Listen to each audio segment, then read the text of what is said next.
એમાં કે ભજન મંડળીના તમે માણસો બોલાવો તો એનાથી આંદોલન થાય નહીં. એટલે આંદોલન એગ્રેસિવ જ હોય, એગ્રેસિવ હોવું જ જોઈએ.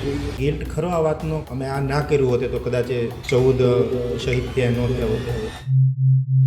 આ 14 યુવાનોના શહીદીનો ભાર કોના માથે? નૈતિક જવાબદારી કોની? આંદોલનને લીડ કરતા લોકોની હોય. એ જ્યાં કરવાની હોય છે ત્યાં અમે ચોક્કસ કરીએ છીએ. એ જવાબદારી ક્યારેય નહીં ચૂકાય અને અમે સંपूर्णपणे भान रखिए છીએ અને સંपूर्णपणे એનું ધ્યાન પણ રાખીએ. जिन लोगों ने पाटीदार आरक्षण का झंडा उठाया था वो इन परिवारों को पूछने तक नहीं आते. રિસન્ટ આપણે સુદામા રાજામાં જે ઇન્સિડન્ટ થયેલું કે અલ્પેશ કથિરિયા ઈગો પર લઈ ગયો, ઈગોના કારણે આવડી માથાકૂટ થઈ. તમારી જ પ્રોપર્ટીમાં બોલાવીને તમે અપમાન કરો તો એ કોઈ પણ વ્યક્તિથી સહન ન થાય.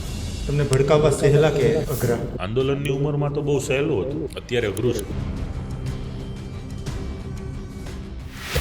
જ્યારે તમારી બધાની ધરપકડ થઈ એ સિચ્યુએશનમાં એવું લાગ્યું કે હવે આ આંદોલન હાથમાંથી છૂટી રહ્યું છે? ત્યારે તો પહેલાં આપણા મગજમાં એક જ વસ્તુ હોય કે હવે જે આ પોલીસ લઈ ગઈ છે તો એનું હવે શું થશે. તમે રાઈટ નાઉ બીજેપી સાથે જોડાયેલા છો, તમે જેનો વિરોધ કરવા ગયા હતા એ પણ ભારતીય જનતા સાથે જોડાયેલા છો. શું હતી આખી ઘટના? શું ભાઈ ગણેશનું સ્ટેટમેન્ટ આવે છે, ન બોલવાનું બોલે, માતાનું દૂધ પીધું હોય તો ત્યારે વાત તમારા લોહી કે માતાના દૂધ પર આવે ત્યારે જવાબ આપવો જરૂરી બનતો હોય છે.